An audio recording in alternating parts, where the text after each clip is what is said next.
Welcome to Guide Guru. We hope this video helps.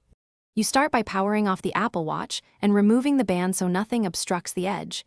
This protects connectors. Next, gently warm the screen edge with a hair dryer or heat pad to soften adhesive. Aim for 30-40 seconds, not burning. Now attach a small suction cup near the 6 o'clock edge and pull lightly to lift a gap. Once a sliver appears, insert a thin opening pick. You're creating a controlled separation to avoid cracking the glass. Once you have a gap, work slowly clockwise with thin picks. Insert just enough to slice the softened adhesive, not to pry against internal components.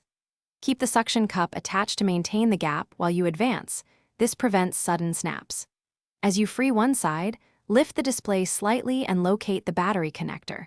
Once you see it, make sure you release the clip or bracket holding the cable before pulling the screen fully. These careful moves prevent flex damage. After loosening adhesive around the bezel, lift the display slowly to access the cable connectors. You must attach them in sequence, usually the digitizer then the LCD, using a plastic pry tool. Once disconnected, remove the screen and clean adhesive residue with isopropyl on a lint-free cloth so the new adhesive bonds well. If at any point the glass cracks or cables bind, stop, secure the device, and switch to ESD-safe tools. This troubleshooting step prevents further damage and keeps your repair.